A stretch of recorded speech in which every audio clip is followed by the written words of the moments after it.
अस्सलाम वालेकुम, welcome to my YouTube channel. आज मैं आपको बहुत ही मज़ेदार सी खट्टी मीठी इमली की चटनी बनाना सिखाऊंगी, जो आप छोले, दही बड़े और मुख्तलिफ़ चीज़ों के साथ मज़े से इंजॉय कर सकते हैं। तो आइए हम इसका बनाना स्टार्ट करते हैं। बिस्मिल्लाहिर्रहमानिर्रहीम। इमली तकरीबन 1 पाव के करीब है और मैंने इसको 1 गिलास नीम गर्म पानी में भिगो दिया है। और ये नरम रेडिश ब्राउन वाली इमली है। रेड वाली इमली का टेस्ट बहुत अच्छा होता है, तो आप भी रेडिश ब्राउन वाली इमली लीजिएगा। वो थोड़ी सॉफ्ट होती है और उसमें पल्प भी ज़्यादा होता है।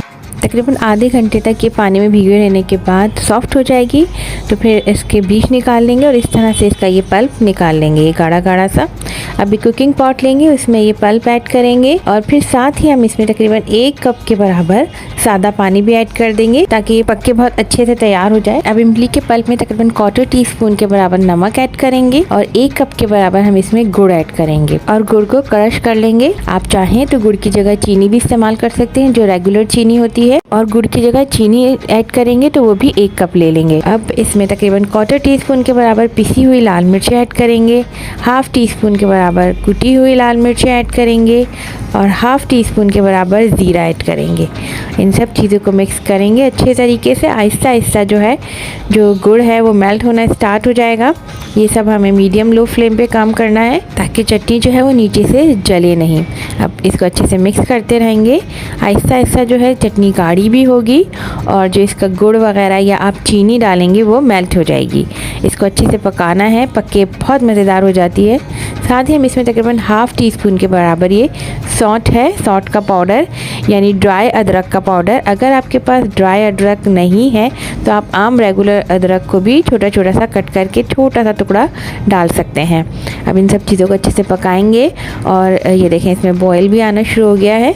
ये आहिस्ता आहिस्ता पक रही है और फिर आहिस्ता आहिस्ता ये गाढ़ी होना शुरू हो जाएगी। इसको बहुत जल्दी जल्दी तेज़ आंच पे नहीं पकाना है, नहीं तो इसका टेस्ट मज़ेदार नहीं आएगा। इसको हल्की आंच पे मतलब मीडियम लो फ्लेम पे पकाना है, ताकि ये पके भी और अच्छी तरीके से इमली का टेस्ट इनहेंस हो। ये देखें अच्छे से ये पकना स्टार्ट हो गई है और ये आहिस्ता आहिस्ता गाढ़ी हो रही है। और ये देखें आहिस्ता आहिस्ता गाढ़ी हो रही है। इसको हम पकाएंगे तकरीबन 10 मिनट तक मीडियम लो फ्लेम पे, ताकि अच्छे से पक जाए और अच्छा सा टेस्ट इसका जो है वो बन जाए। इमली की चटनी को जितना अच्छे से पकाएंगे ना, इसका टेस्ट इतना अच्छा आ जाएगा। अब ये देखें इसमें बॉयल भी आ रहा है और ये अच्छे से पकना स्टार्ट हो गई। अब ये देखें अच्छी खासी गाढ़ी हो गई है, गुड़ अच्छे से पक गया है, अंदर बिल्कुल मेल्ट हो गया है।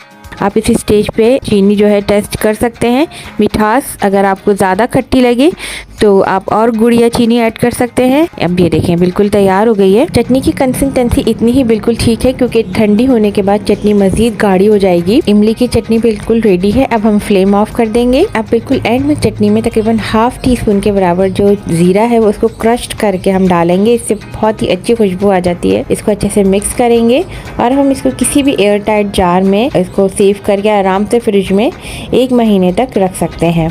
और ये देखिए कितने मज़ेदार सी इमली की चटनी रेडी हुई है। मज़ेदार खट्टी मीठी इमली की चटनी छोला चाट और दही बड़ों के साथ आप मज़े से एंजॉय कर सकते हैं। और मेरी रेसिपी अगर आपको पसंद आई तो प्लीज़ से लाइक एंड शेयर ज़रूर कीजिएगा और मेरे चैनल को भी ज़रूर सब्सक्राइब कीजिएगा। अल्लाह हाफ़िज़।